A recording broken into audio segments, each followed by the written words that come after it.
Right, a very good morning, everyone. Can someone just confirm they can hear me? Yep, I can hear you. Fantastic. Either that's a great coincidence or you did actually hear me, so that's great. First of all, my apologies for the technical issues this morning. I'm not sure why Zoom decided it didn't like me, but this morning it chose to do so. So those of you trying to join early, sorry I had to kick you out twice, but hopefully it's all working from this point forward. So welcome to the second day of HSMA training. So this is a brand new module that we've got for this year. It's a little sort of mini module really, and it's primarily there to teach you some of the side stuff that you're going to need to know in order to be good data scientists.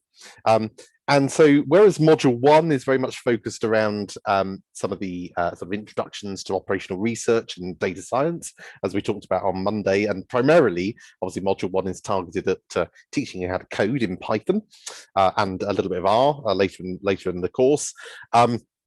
Module 2 sort of runs alongside this, and there's just 2 sort of half-day sessions in module 2 today and one towards the end of October. Basically in this module we're going to talk about the tools that you're going to be using to code, and hence why we've got this session today before you start your coding, actually some hands-on coding on Tuesday.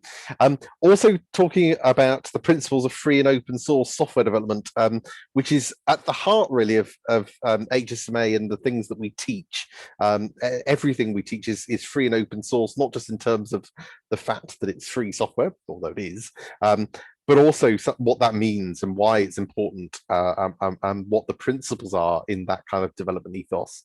And alongside that, also teaching you about some of the collaborative tools and version control software that if you're going to evolve into great developers, which I'm sure you all will, these are the kinds of tools that you should be using. But today's session, we're going to focus on the first of these, the tools that you're going to use to actually write and execute your code. So when you write computer code, you can technically write it in anything. So you can write it in a text editor, just a plain text editor, or you can use a specialist piece of software. And in the old days, you used to just use essentially a text editor. But these days, we more commonly use what's known as an IDE, which is an integrated development environment. And basically, what an IDE is a piece of software that provides some tools that help you when you're coding, and it basically makes coding a much more friendly process. So it'll give you things that allow you, for example, to be able to what we call debug your code, which is a term, if you're not familiar with, you will become familiar with very shortly. It basically just means you're checking for errors in your code. You can interrogate your program live. One of the great things that you'll see about Python is its very sort of interactive, dynamic nature. It's one of the great reasons why it's such a powerful language for scientific purposes in particular.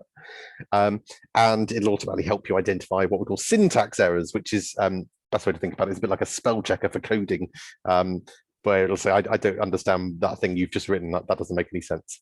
And it'll also give you other warnings. So integrated development environments are very, very useful, because if you didn't use one of those and say you just opened up Notepad, and you could write a Python program in Notepad and save it as a .py file, and that would be absolutely fine. You would have no idea whether any of your code will work until you run it in Python. So these are really useful tools to allow you to better code. Dan, I'm really sorry to interrupt you. Oh, hello. But the transcripts aren't available. Oh, my apologies. I'm sorry, Alexandra. Let me enable that for you now. I'm sorry about that. I did enable them initially, and then obviously it crashed. So let me put that on. Ooh, where is it? It's not showing at the bottom of my screen at all. No, right. Let me stop. For some reason, it doesn't allow me to do it once I've started sharing. So I'll turn off sharing. Then I'll enable it. Okay, you should be able to see it now. Fantastic, thank you. No problem. Sorry about that. Okay, and I'll reshare screen. Told you Zoom didn't like me this morning. Well, here.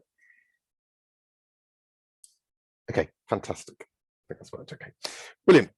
So yeah, so IDs. So there's lots of different IDs you can use. I mean, there's a huge amount of different pieces of software out there that you can use. I mean, a lot of people use things like Visual Studio. That's a very popular one, Visual Studio Code. There's one over here called Vim. If you've ever encountered it, you won't forget it. Now, some people swear by it. It's a very, very hardcore IDE for people that don't like fun or ease of use, I would say. But maybe you're a Vim fan and maybe you love it, but it's infamous for being very difficult to even work out how to exit the program. So it's a very interesting, shall we say, IDE. We've got IDLE. There's all sorts of different ones, but the ones we're going to focus on in this course are these four here. So Spyder. This is a scientifically based IDLE that is very popular for Python coding. RStudio, which Sean will take you through in the R training.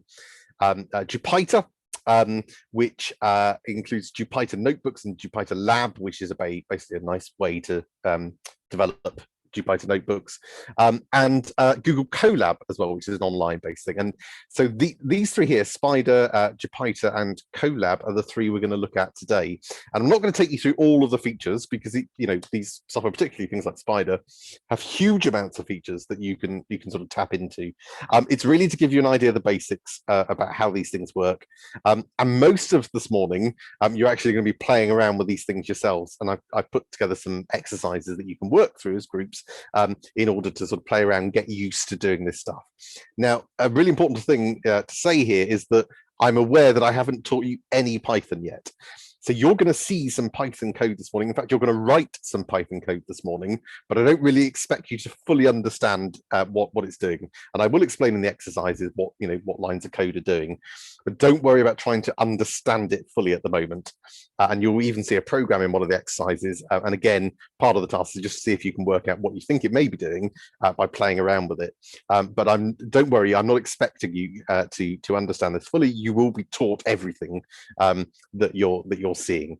So this is just a way for you to have a bit of a play around in these IDEs. It's a bit of a chicken and an egg thing because I have to show you how to use the tools that you're going to code in first. And to do that effectively, I need to show you a bit of code.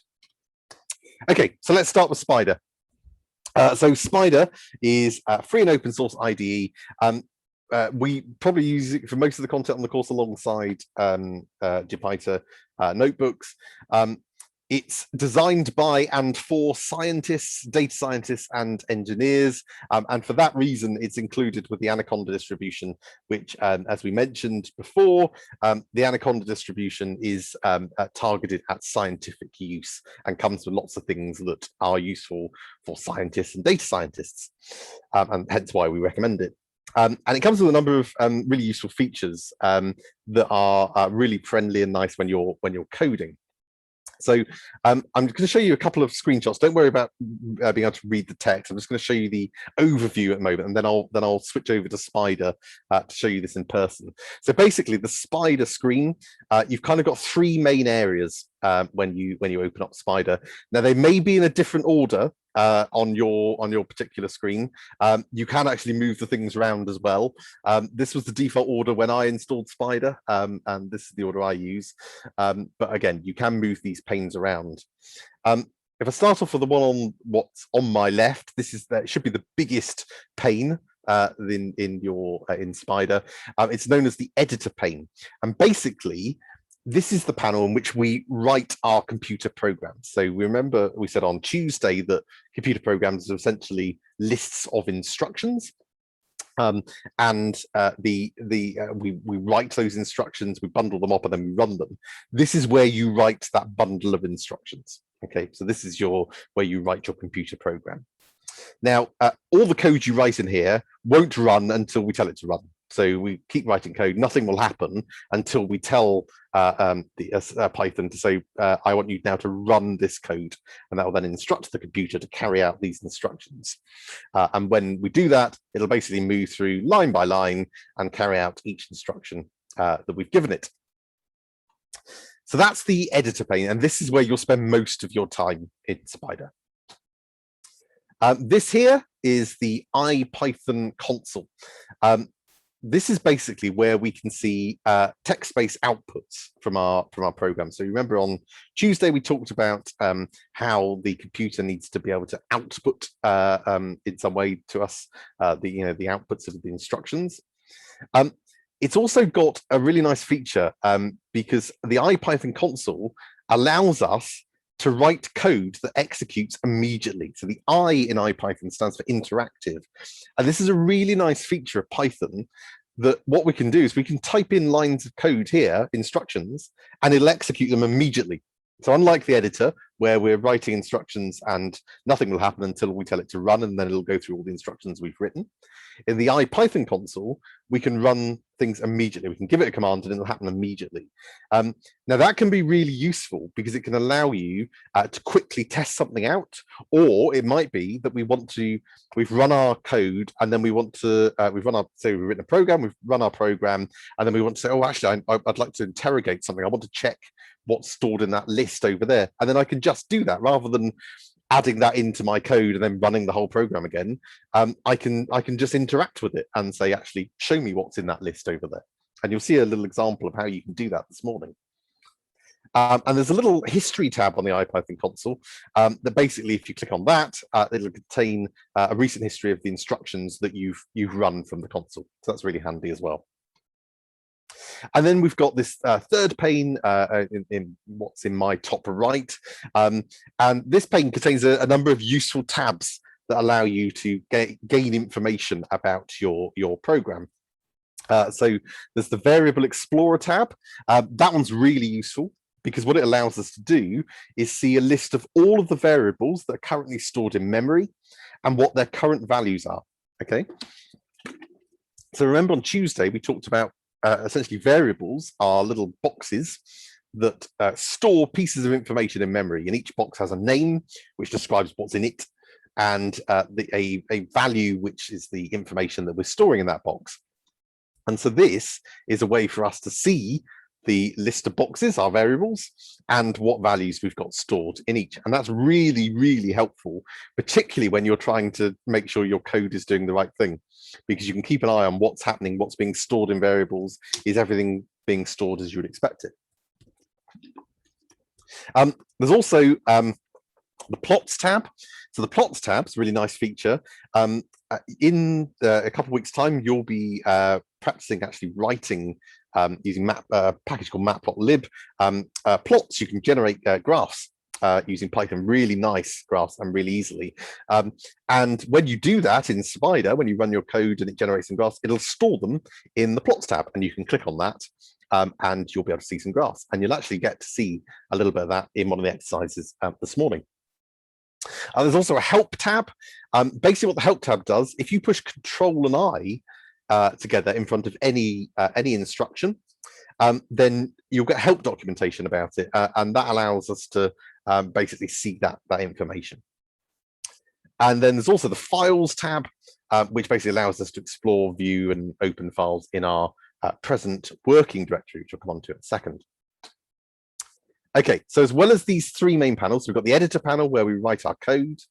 We've got the interactive Python console where we get outputs and where we can interact with the code. And we've got our sort of multi-use interrogation panel up here, which primarily we use for variable exploring, but also looking at plots and things like that as well. So we've also got lots of things on the toolbar up here, most of which are self-explanatory and some of which you'll probably never use, so don't worry about most of it.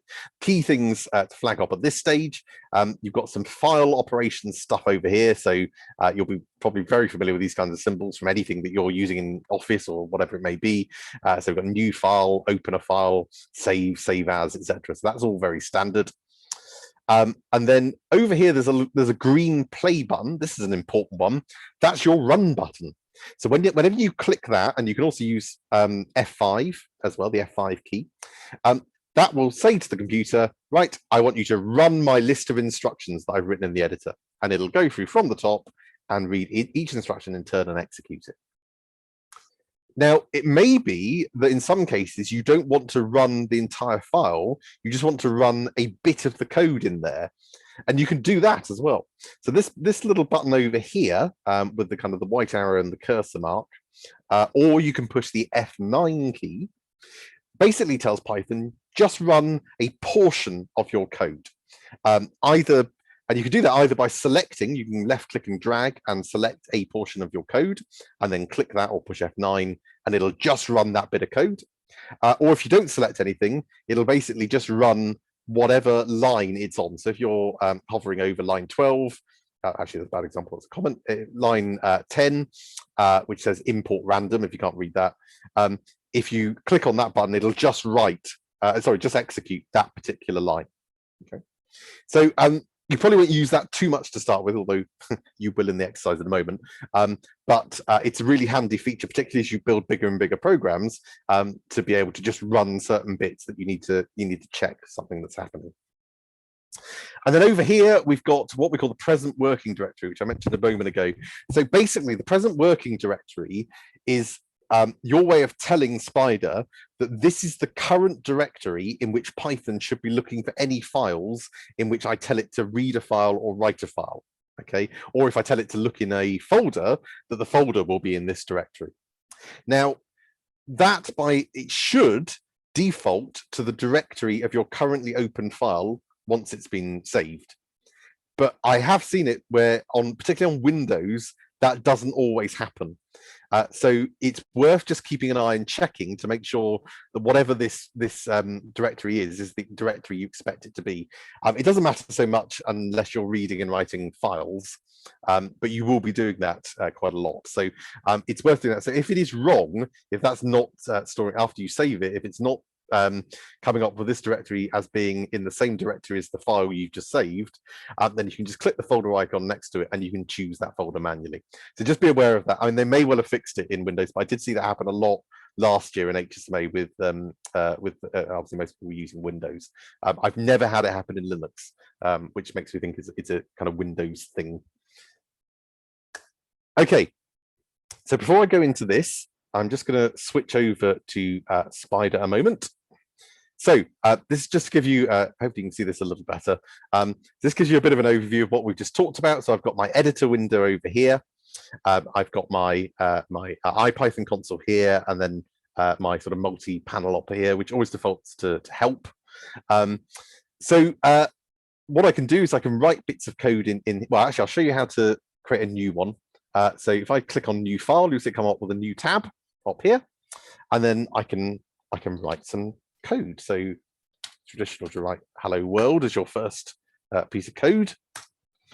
So I can write that, and then if I click the run button up here, I get this instruction saying that it's running this file, and then it outputs the words hello world. And you get to try this. It's a very exciting thing yourself in a moment. If I were to set up, for example, a variable value called a, and I want to store the number 4 in it, I could write that instruction here. And if I click on the run button, if I now click on Variable Explorer, you can see up here that I've got the name of a variable called a, tells me what type it is, int, standing for integer, whole number, the size, and also the value, and the value is at the number 4. So you can see that this is a really useful way to keep track of things, and you'll get to play around with this in a minute when I get you to have a go at doing this stuff yourself as well. But just to show you, I can do exactly the same thing over here and type a = 3, for example, and that will execute immediately, and you can see that because the value of a has changed up here. Now, just go back to the slides. So did you notice there was a big vertical line running down the editor pane? If you didn't, it's this one here. Where it is precisely on your screen will depend on how zoomed in you are and what your screen resolution is. But you will see that big vertical line. Now that line basically indicates a width of 80 characters. So it's 80 characters from the start of the line. The reason for that is that back in the very old days, old terminal monitors that you used to use, back when you were sort of coding on big chunky machines, they had a standard width of 80 characters. So it was convention to make sure that you didn't go over 80 characters, because the screen physically couldn't display longer than 80 characters without spilling onto the next line.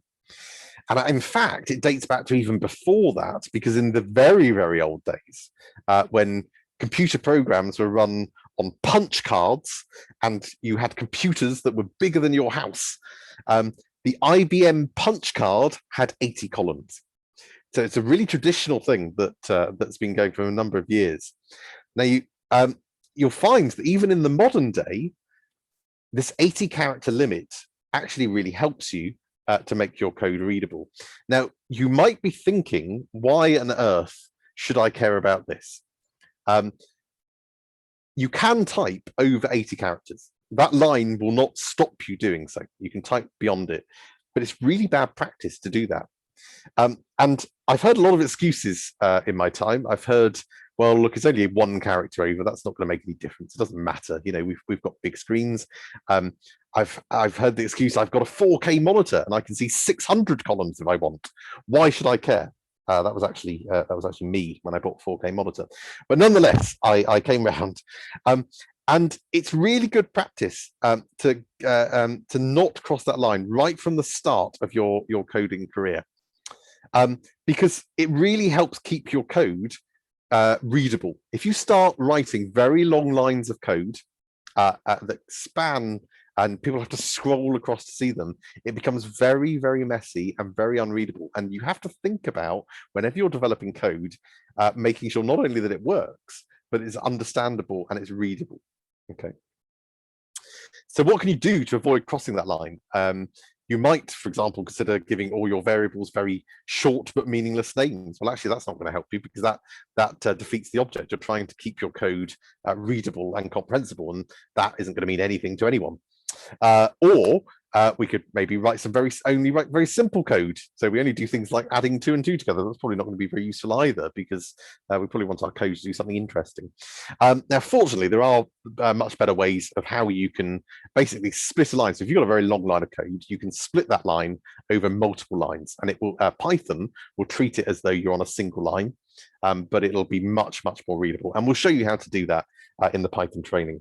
But for now, I just want to sort of drum it into your head from the off. That line, don't cross it. Do not cross that line. Get into the habit now. You can do it, but it's very difficult to get out of that habit. So try to avoid crossing that line and remember that. Okay, so let's have a go at using Spyder. And what I want you to do, you should in the materials for today, you should have a file called 2a exercise1.pdf. I'm going to put you into your breakout rooms. I want you all to work through the exercise, but you should be talking to each other as you go along, and you should be checking things and bouncing ideas off each other as well. And also the very last question, or the very last thing you need to do in that exercise, I want you to do as a group together. So that would be a good opportunity to make sure that you're all caught up and everyone's sort of understanding what's going on. Although you're all going to be doing this, I want you to work through very collaboratively and be talking to each other as you go. So I'm going to give you about 40 minutes. So we'll resume at 10:40. So have a go at that. Let me just show you the file as well. So if you haven't already downloaded it, remember it's on the GitHub repository. The link's in the Slack for module 2, and it should be this file here.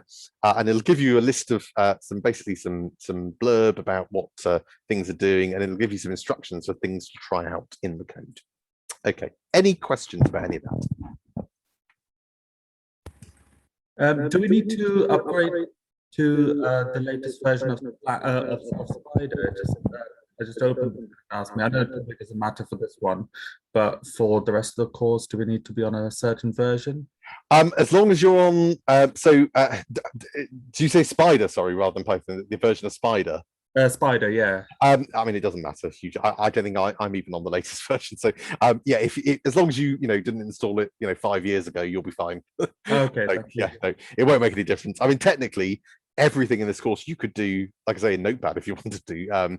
But yeah, as long as you've got a relatively recent version, that won't matter.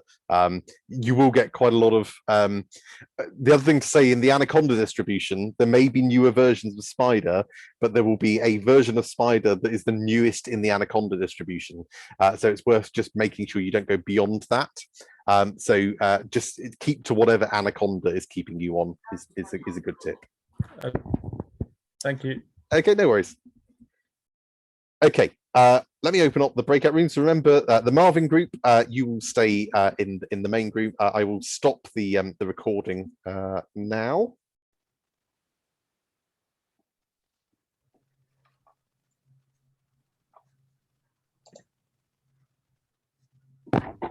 Okay, hi everyone. I think everyone should be back now. How did you find that? I got tripped up by the case sensitive in the print initially. Oh right, yeah.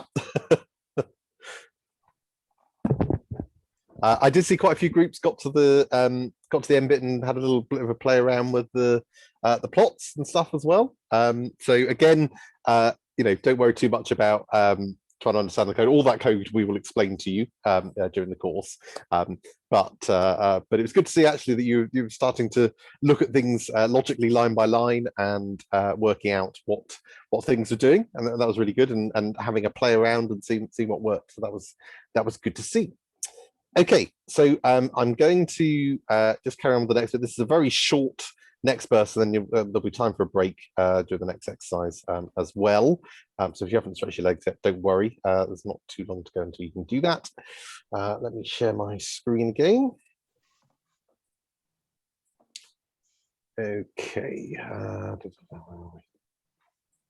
Here we go. Right.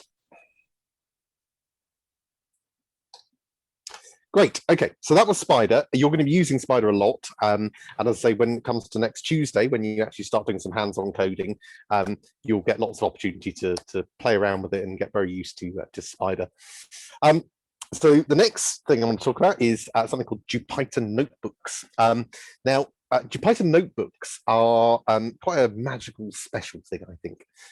They're basically a type of document in the same way that, you know, like you would have documents in Word, docx files, or portable document files, PDF files, etc. In the same way, a Jupyter Notebook is a type of document. Now, basically, a Jupyter Notebook allows you to mix Markdown, so you can write narrative text alongside code. And the Jupyter Notebooks are a document format that's open, so they can be freely shared. They're not proprietary. You don't have to have specialist software, paper specialist software to open them. They are made up of cells, and then each cell can either contain some Markdown, so narrative text, images, whatever it may be, or a block of Python code that you can execute. And because of these aspects of them, they're really good for being able to share code. So what you can do is you can write bits of code in a Jupyter Notebook and have some explanation to say, okay, and then when you run this bit, this is what happens. This is what we did, blah, blah, blah. Or, of course, they're excellent as well for teaching for exactly that reason. So we use quite a few of these during the course. So we're going to have a look at them. And there's different ways in which you can access Jupyter Notebooks. The way we recommend is to use JupyterLab, which is part of your Anaconda distribution. You can access from Anaconda Navigator. You don't have to, but we find JupyterLab's got some extra little features that just make sort of viewing and creating Jupyter Notebooks quite nice. So when you open up JupyterLab, you'll be presented with this screen here, the launcher screen. And basically what this has on the right, it allows you to create a new notebook. This is mostly what you're going to do. Don't worry about, I mean, you may never use any of this, so don't worry too much about that. The key thing is creating a new notebook up here, or depending on where you've opened JupyterLab, you will have a list of files that are in the current directory, and you can move around, navigate to open up various different files, and then it'll open them in this window over here. So this button here for creating a new notebook, And you'll see it should come up with Python 3. You should all have Python 3 installed. You may have different specific version numbers, but don't worry about that as long as you've got Python 3.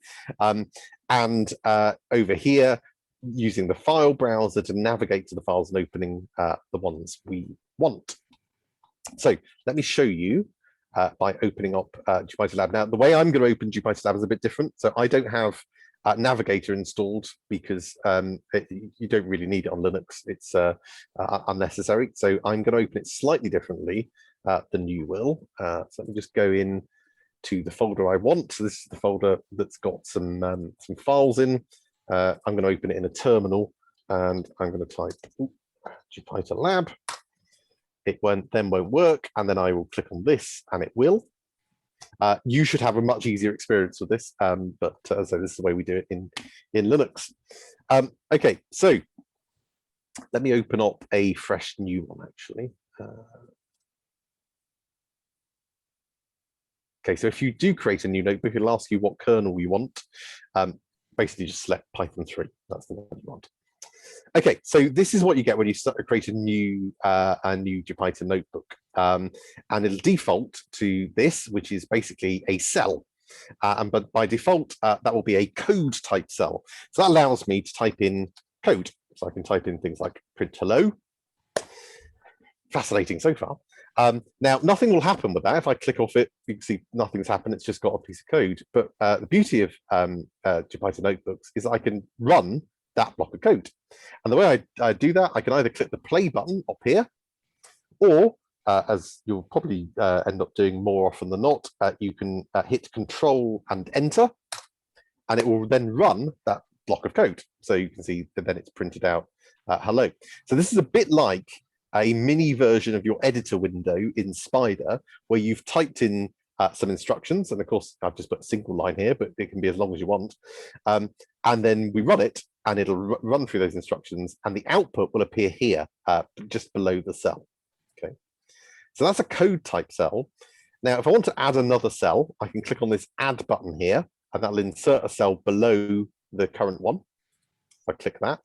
Now, by default in Jupyter Notebooks, the default will always be to add a code cell, but I might want to change that. I might say, actually, I want to put in a markdown cell. So if I click on this drop-down menu here, and then click markdown, now you see that little box has disappeared. I'll come back to that in a moment. Basically, what this allows me to do is to write some text. So I can put something like this next piece of code. This next piece of code will do something interesting. It's a big commitment, but you never know. And again, I can hit either the play button or Control and Enter to play that. Now, although it's not a piece of code, it'll basically format the markdown. So if I do that, you can see now it's turned into a piece of text.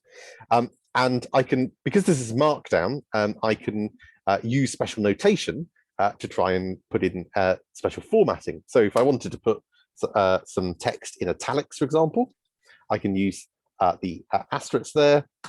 And what we do is we surround it with a single asterisk, and we don't use a space. In fact, I'll write the word test in case you think you have to write the word italics. You don't. So whatever text you put in between these two asterisk marks will be in italics, and you can see it previewed there. If I run that, you can see that's exactly what happens. I can also do the same to make things bold, and I simply use two asterisks there. Run that, and you can see I've now got a bold piece of text. And there's all sorts of things you can do. So there's things where you can put in a header using the hash key, and I can put, this is my header. Oh, forgot to put a space in. So so for the asterisks marks where you're putting bold, italic and bold, you must not put a space. In fact, if I put a space there, you'll see it'll remove that asterisk. So you need no space between your text and the markdown symbols. Whereas if you put in the hash mark for headers, you do need a space. And don't worry, we've got all this listed for you. So if I run that, you can see it's put in a header, and I can have different styles of header. So the more times I hit the hash key there, I can put this as a second header. We'll get a slightly lower header. So this might be used for a subtitle, etc. And you can keep going down throughout that. And then let's say I want to add in a piece of code. So I click on my plus button, and then I can put in a piece of code here. I said I'd run something exciting. I don't think I've met that. But now let me run this. When I run this, you can see it's run the piece of code here. And it comes up with a number 2. Now, these numbers are really important, particularly in a Jupyter notebook, because all your code is broken down into cells, and you'll probably have lots of cells peppered throughout your notebook. That means you can run them in any order. So I could, strictly speaking, run this before I ran that. So what the numbers indicate is the order in which you are running things. So this indicates I ran that, then it indicates then I ran that. If I were to run this again, you can see it's come up with a number 3. So that will constantly track until you reset the runtime. It'll constantly track the order in which things have been run, and that will help you, particularly when you come to use some of the notebooks, like, for example, the one you're going to look at in a minute.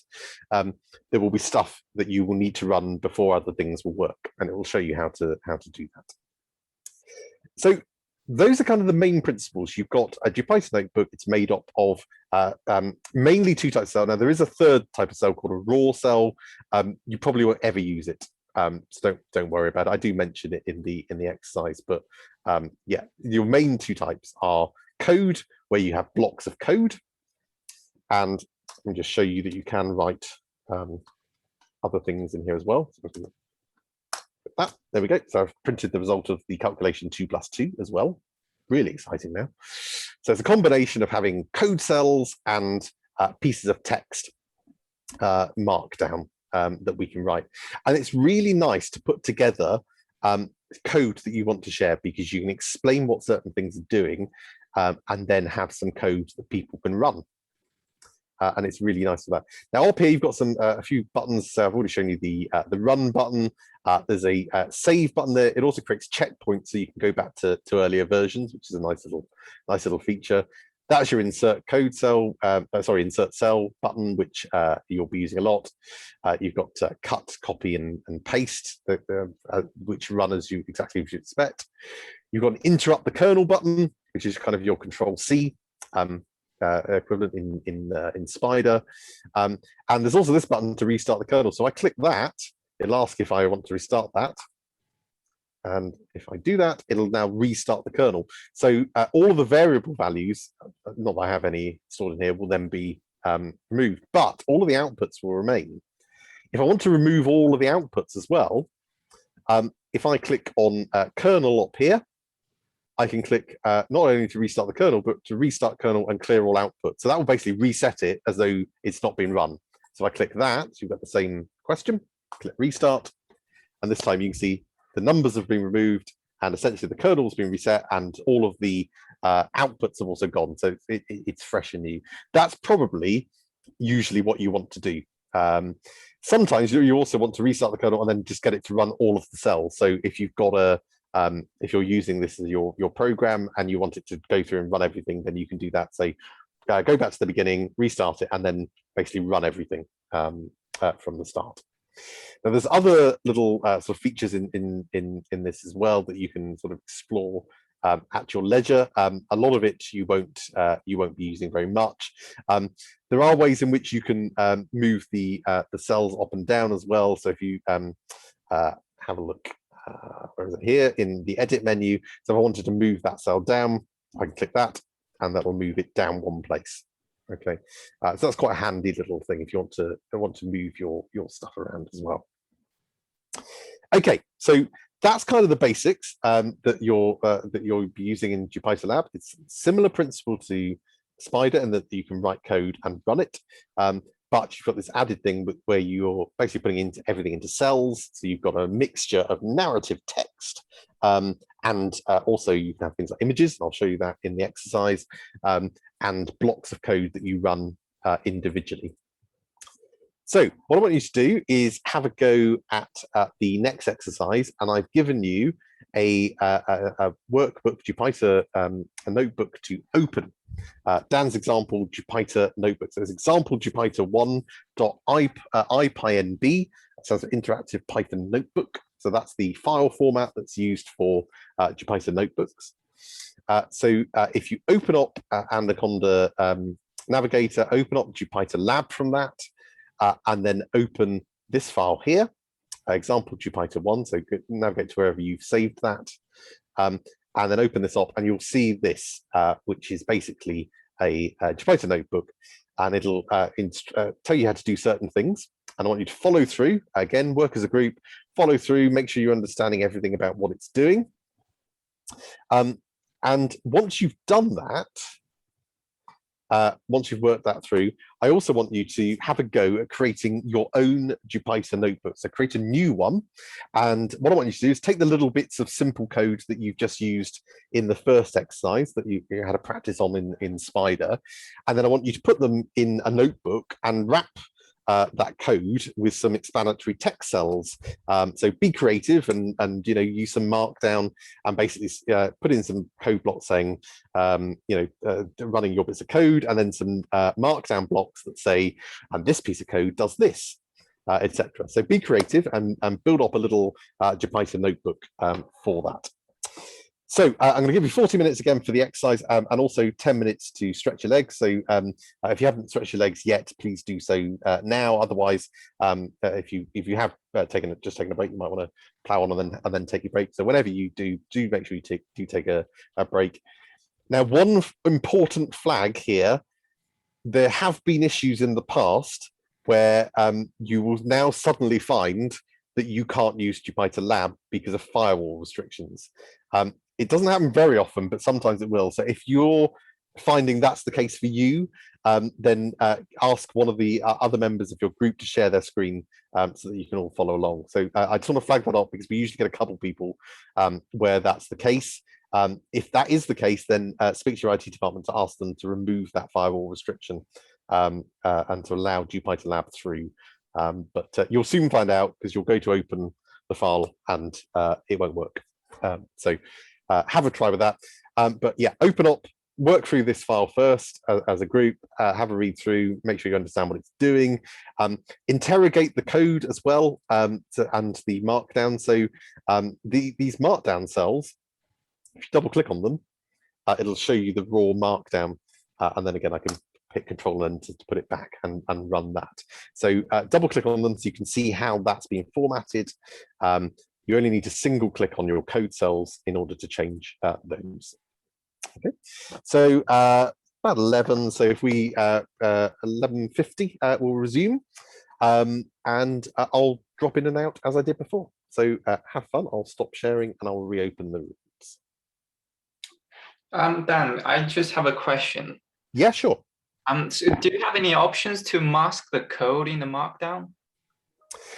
Yeah, so there are ways in which you can do that. I'm not going to go over that now, but yes, there are ways in which you can hide certain things. Now, I would say as a free and open source developer, you shouldn't do that. So there are things that you can do if you're wanting it to. Do you mean to improve readability so that they don't have to get a very long block of code that you can? Yeah, because sometimes in the coursework you would be required, to mask the code within the kind of content. They include all of the code at the bottom.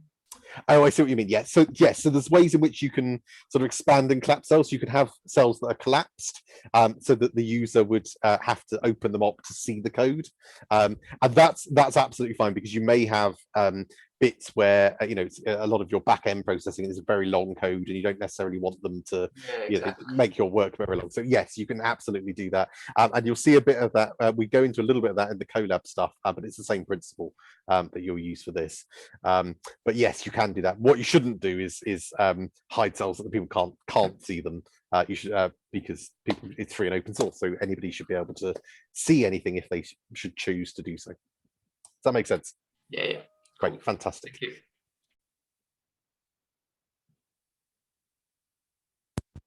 Everyone, I think everyone should be back now. So I've just brought you all back. So bouncing between the rooms, I think most of you had finished quite quickly. I think I misjudged that slightly. But hopefully you've had a little bit of a chance to have a play around with that. just to say, I know a number of you were having issues. I think they're all firewall issues. So just to explain a little bit about how JupyterLab works, basically what happens is it runs in your browser, and the back end, the Python bit, connects to a server. Now, obviously, when you use a browser, normally you're connecting to the internet, and you're connecting to various servers elsewhere in the world. The principle is the same here. It's just the server is your own computer. So the browser needs to connect to, it fires up a server, JupyterLab fires up a server in the background that runs an instance of Python for you in the kernel. And basically, your browser then connects to that server that's located on your own computer. But if you've got a firewall issue where that port is being blocked, even though it's on your own computer, very often they can get blocked, and therefore it won't work. And you'll a number of you were finding that you were either not able to open JupyterLab, or if you could, sometimes you could even open the file, but then you'd run it and nothing would happen, or you just get little asterisks in the box. That's basically because it's not connecting to the back end. So you're looking essentially at a static web page, and you're not able to do any of the interactive stuff because it's not able to connect to the server that's located on your computer that it's fired up. So that's what it is. So do speak to your IT departments if you're having that issue, to get that unblocked. Don't worry too much about it for now, though, because I'm going to show you CoLab in a second, and I'll show you how in CoLab you can open up any Jupyter notebook. So you can actually use CoLab as an alternative. And obviously it's web-based, so you need to be connected to the internet, and you need to, it will be a little bit slower unless you pay for it, but you will be able to use it, and certainly for the most of the stuff we're doing, it'll be absolutely fine. So don't worry too much about that if you are getting that issue, but just speak to your IT department to get that unblocked. Did anyone else have any other issues or any other questions about JupyterLab? No, great. Okay, in which case I will move on to the final bit. Let me share my screen. Back here. Great. Okay. Ooh, that's not worked.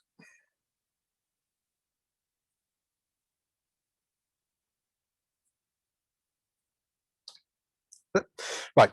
So we've talked about Spyder. And in reality, most of the coding, the serious coding you'll be doing, you'll probably be using Spyder. But Jupyter Notebooks is really useful where you're wanting to share things and to publish things. And obviously that's an important part of what we're teaching you as well. And Google CoLab is kind of another way of doing that, and makes the kind of sharing bit even easier. So basically Google CoLab, or CoLaboratory, if you look at the full name, is an online platform that's run by Google, because Google run everything now, and basically allows you to write and execute Python code in your browser. Now, the key difference between this and JupyterLab is that you don't need to have any software whatsoever installed on your own machine in order to use CoLab. So you could give this, you could get a colleague, as long as they've got access to Google and they've got a free Google account and they can access CoLab, they can write Python code. They can run your Python code if it's in CoLab, and they don't need to install Python or anything on their machine. Okay, so it basically all of the so unlike JupyterLab, where the server is basically on your machine and it's running your the Python on your own machine, here you're using Google servers, so that they've got everything installed for you. And if you need to, it'll have a lot of packages that you need already installed, and if one isn't, you can use pip on their servers and install it. And basically what it does, it creates an instance. So every time you access it, it creates a kind of virtual machine, and you get access to a bit of their computer power for if you on the free version, you either get it for 12 hours or whenever you close the thing down, whichever comes first, and then everything that you've done is basically destroyed as though it never existed. But it's really useful in allowing people who don't have all this stuff installed to be able to play around with stuff. So it's a really good way to share your code to people that you may want to run this, and you may want to create, a friendly tool that people can use. But that, if a manager's going to be using this, and they're not going to install Python, then you can get them just simply to use this instead. Another key advantage of Google CoLab is it allows you to access their very fast GPUs and TPUs. So GPUs being graphical processing units. That's something that many of you may have. Well, you all will have a GPU of some sort. But you get access to what are called CUDA-enabled GPUs from NVIDIA. They are very, very fast. They're used for gaming, but the way in which they work is very good for basically pushing through large quantities of information at the same time. And that's really useful for neural networks. Don't worry too much about those. We will come on to those later in the course when we talk about machine learning, but they're very popular for that. And so if you've got a really good GPU on your own machine, then you can do some really nice stuff and get a really significant speed increase from any machine learning work in particular. But if you don't, you can access the GPUs that are on Google's servers via CoLab. They've also got things called TPUs, which are tensor processing units. These are like GPUs, but they are completely dedicated to this one task of pushing through shapes that are called tensors. Again, don't worry about that. We'll explain a bit more about that later in the course. But they're basically the shapes that are pushed through a neural network when you're doing machine learning. So they're basically, think of a TPU as a kind of GPU without all the gaming stuff. It's basically just dedicated to machine learning stuff. They've got these proper tensor processing units. They're very fast at that. So they're both really good at that kind of thing. Now, it used to be up until I think it was earlier this year, anybody could access all of CoLab completely free of charge. But of course, as with all things, once things get popular, people like to start charging for them. Now you can still access CoLab for free, but you can also now pay for it. And basically, it determines the priority that you get on their servers for these resources, the CPU, GPU, and TPU resources. For most of the basic stuff you'll be doing, free account will be absolutely fine. And depending on the busyness of the servers, you can still do pretty well the GPU and TPU stuff as well. But if you were serious about using it, you can also sign up to use that as well. So CoLab uses a notebook style format that's very, very similar to Jupyter Notebooks. And as I mentioned, you can even import notebooks. So the notebook that some of you were struggling to open a minute ago, you can open that in Google CoLab and you can do it online instead. But it's also got a few little features of its own. So Google CoLab is available here. This link, I mean, if you just type Google CoLab into Google, you'll get to it. It's not hard to find, but colab.research.google.com will take you there. And when you first go there for the first time, it'll ask you to log in. So if you've already got a Google account, use that. If not, you'll need to create one. Then you get a sort of little window that pops up with 5 tabs on it. I'll just briefly explain what those tabs do. So that you've got an examples tab, which is the first one, which basically contains some example notebooks that are little tutorials, and in fact there's quite a few of them that take you through a lot of the features that you can use in CoLab. Now they do assume that you know Python, and obviously at this point some of you may, but most of you won't. So I wouldn't recommend looking through those yet, but once you get a little bit further in the course and you're used to coding in Python, then I would absolutely check those things out, and it'll show you how to do some quite fancy stuff in CoLab. There's also a recent tab, fairly self-explanatory. This contains all of the recent notebooks that you've opened in CoLab. If it's your first time using it, you'll just have the welcome to CoLab notebook. Then you've got the Google Drive tab. This basically lists all of the notebooks that are stored in your Google Drive, your online Google Drive. And so you can access things there. You can save notebooks and upload them to your Google Drive, so you can easily access them there. The GitHub tab, as you move through the course, you'll probably be using GitHub a lot more. For those who don't know, GitHub, obviously you're using it to download the materials, but GitHub is basically a way in which you can share free and open source projects and code, and people can contribute from anywhere in the world. It's an enormously useful resource. And this means that you can, using the GitHub tab, you can import any notebook from a GitHub repository. So if you find a GitHub repository and you think, oh, somebody's done something really interesting there, I'll have a look at their notebook. And you can just give the URL, copy and paste it, and you can open it in CoLab and have a play around with it yourself. And then there's upload, which basically does the same thing, but allows you to import a notebook that's saved on your own machine. And then, of course, crucially, there's the new notebook button, which is at the bottom. And obviously, that allows you to create a new notebook. So let me just bring that up so I can remind you what I'm going to show you. And I will switch over to CoLab. So here's CoLab. I'm going to select new notebook down here. And it's gone complete. Oh, there we are. I thought that gone wrong. Okay, so it comes up with a file name up here, which you can change. This is the fourth one I've opened, so it's come up as Untitled 4. But you can change that just by double clicking and renaming that to whatever you like. And then this should look fairly familiar if you've just been using notebooks. Same sort of principle, that the thing is made up of code and text cells. But you've got a little added advantage here that you can, there's 2+ buttons, basically. You can add a code cell or add a text cell. And you can see it's got little keyboard shortcuts that come up underneath to explain how to do that.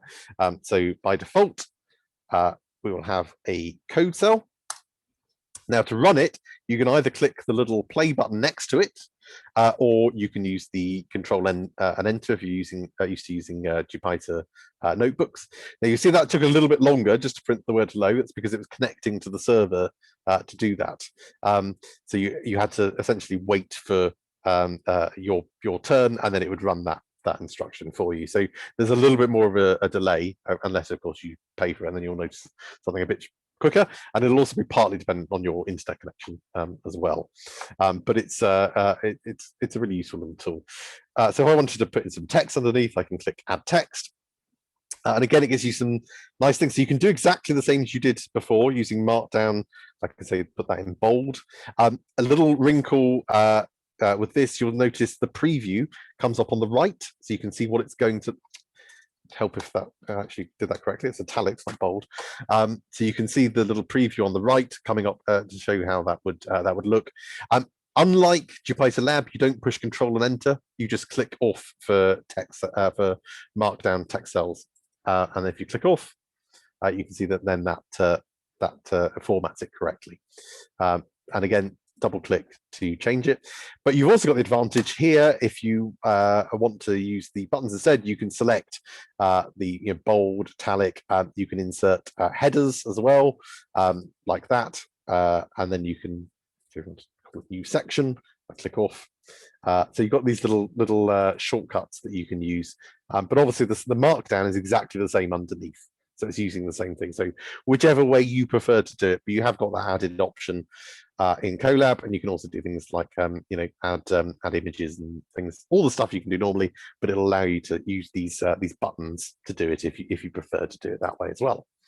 Right, what did I say I do? So yeah, so we click the play button here, so you've got a little play button next to each code cell, and again you've got the numbers. So if you click off a code cell, you'll see the numbers appear. I do another one there. You can see that same principle. I would put print down, click play, and click off. You'll see that's come up as number 2 as well. So you may also want to clear all your outputs, much like you did with JupyterLab. So if you click, no, it's not.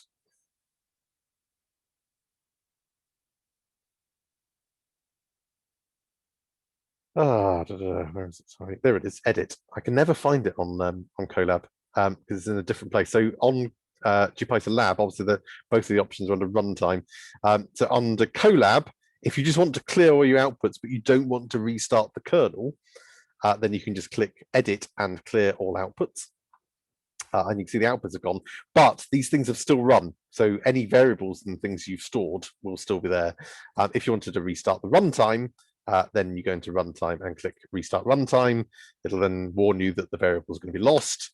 Click yes, and obviously that will work in the same way as before.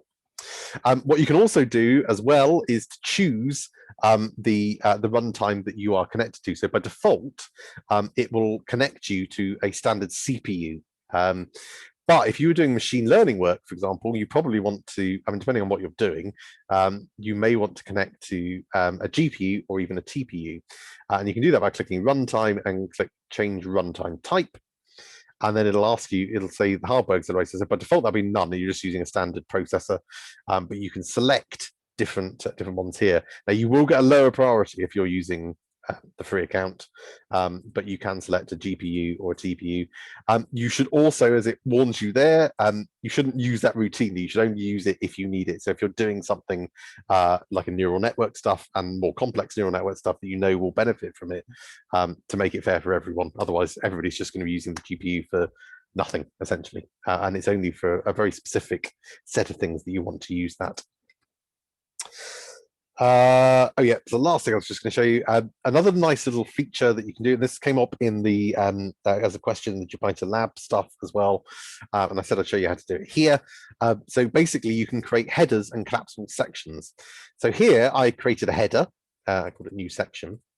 Now nothing seems to happen at the moment, but if I were then to create a cell below, maybe a text cell, you can see a little arrow appears next to it. That means that I can then easily, so if I just put this in the test, and then maybe I'll put a code cell below, so I've got a section here. I can then, any user of this notebook can then click that little arrow, and you can hide it, and it'll say that there are 2 cells hidden, and then you can click on that to reveal them. So it's a nice way to, if you want to make your notebook more readable, you can collapse into sections. And it's also got a nice little table of contents function up here. So as you add sections in, they'll get automatically added to your table of contents, so people can automatically jump to different ones. So if I add in another header down here, just got a new section 2. And I need to put something underneath, otherwise it won't work. And you can see the arrows appeared. And if I look in the table of contents, I've got new section and new section 2, and I can jump between those things now as well. So it's a nice little feature just to keep you keep your notebooks nice and tidy, so people can expand and collapse their code. Okay, right. So for the last half an hour, I'm going to get, well, we'll come back at 12:25 just for final chat. So for the last 25 minutes, I'm going to get you to do one final exercise. I would do this as a group, all of this, and to read through it and to work out what's going on as a group, because there's quite a bit here, and I want you to have a bit of a chat about it. So first of all, I want you to read through the CoLab notebook that I've written. And it's available at this link here. So if I click that. So it's this notebook here, CoLab Advanced, and it takes you through some information around uploading files and downloading files, and some UI stuff that you can do around having sliders and drop-down lists, which is quite neat. And then there's a bit that shows you, don't worry about understanding this code, but it's just to show you a little piece of code that shows you the difference between a GPU and a CPU for neural network tasks. So it creates a little neural network style thing at the same sort of processing, and shows you the difference in speed between using a standard processor and using a GPU. And it's quite striking. And there's some other little notes that you can check out down the bottom. So don't worry too much about the code so much here. Just have a read through and make sure you understand what these bits are doing. And this is more sort of tips for you for using it for the future that you can refer to. And then the second bit, if you get time, have a look at these 2 free and open source models. I put the links in here. There's this one. Those of you who were at the event last week, the HSMA 3 event. This is one of the models that was built by one of our HSMAs, Adam Kwiatkowski, who's one of our HSMA GP for North Devon, created a generic model used for predicting waiting times and capacity in vaccination clinics. So you can check out that model there. He's put it on CoLab. And then there's also a model here that I developed back in last year that we use to predict resourcing needs for end-of-life care during the pandemic. So if you get a chance, check those out. If you don't get a chance now, check them out in your own time. Just have a little read through them, have a little play around. But yeah, go back into your groups now, have a read through, have a chat about this, make sure that you're understanding everything's working. It also, if you didn't get a chance to have a look at the previous workbook because your JupyterLab thing wasn't working, then of course you can use the feature to import. So if let me just go back to CoLab. Oh, I can get to the box. Oh, go away, Zoom. There we are. CoLab. And you can see here, if you go back to there, I can upload, and then I can select a file to upload. And you can upload that notebook. In fact, let me show you how to do it. So if I Dropbox HSMA 4, phase 1 training 2A. Okay, so that was the one that you had to do in the last session. I can select that. It'll then upload that, and as if by magic, you can now view that online. So that's been uploaded temporarily to Google servers. Oh my goodness, I went over the line. You see, that's another thing on CoLab. It shows you the line. It doesn't on JupyterLab. Nobody mentioned that happened. If anybody asked, that did not happen. That's really bad. Okay, maybe don't open it in CoLab then. Cool. Okay, have a play around with those things. Have a look, and yeah, just have a little play around with CoLab there. Any questions? Yeah, Dan, can I ask a quick question regarding sort of data permissions on CoLab? I'm guessing once you upload it to CoLab, it's in the public domain, so we can't upload clinical data. Would that be correct? Or okay, so right, I'm going to give you the official answer and then the disclaimer. So whatever you upload, so basically when you create a new when you connect to CoLab and you create a new notebook or you open one, what it does is it creates an instance on their servers. That's a private instance by default. You can make them publicly viewable, but by default it'll be private so that only you can see it. That instance, so basically it creates a little session on their computers. When you close down your session, or if you're on the free account after 12 hours, that session then becomes destroyed. So everything that you uploaded, everything you did is gone. Okay. So strictly speaking, anything you upload there can only be viewed by you unless you choose to do anything beyond that. My only disclaimer would be to say, of course, that depends how much you trust Google, because you are uploading it to Google servers. And I don't know how comfortable people might be about uploading clinical data, for example, to Google servers. So just bear that in mind. Strictly speaking, officially, there is no reason why that should be an issue, because you're essentially putting it onto you're uploading it to a session that only you have access to. You're using their resources, and then everything you've done gets destroyed, unless there's ways that you can see the workbook where you can save outputs and download them back to your computer. But I do add that disclaimer for obvious reasons. So yeah, make of that what you want. The other thing I would say, when you're doing modeling, in reality, you're usually doing something with so for your projects, the actual raw patient data, you would probably do something with first, and then you would get some aggregate data that you would then use to plug into your models. So it wouldn't be raw data usually that you would be uploading and using anyway.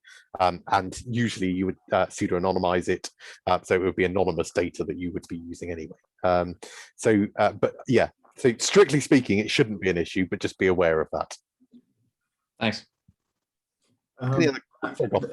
Sorry, before you go, it's telling me that I need access. How do I have access to some of those documents? I clicked and it says you need access, request permission. Oh, which ones? Is that all of them? Well, yeah, I mean, that's, yeah, I tried to do it for all of them, and it's basically the same. Let me just check, because I'm sure the sharing settings should be public on these. Let me just check it now. Yeah.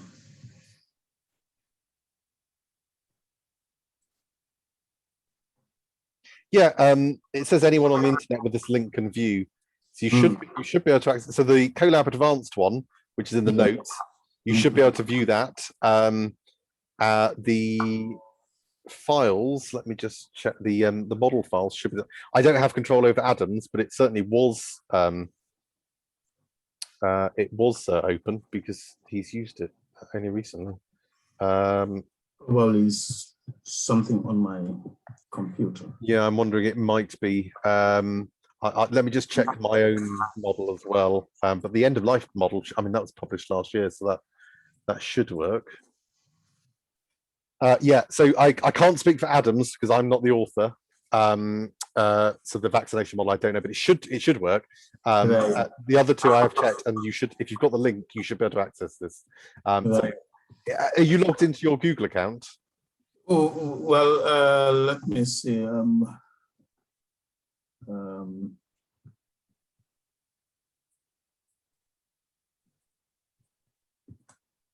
Let me log into my Google account and see.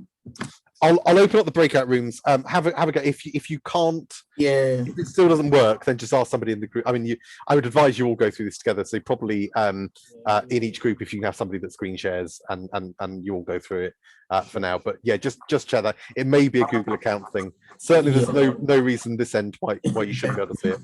Yeah, thank you. No worries. Okay, let me open up the breakout rooms. There it is.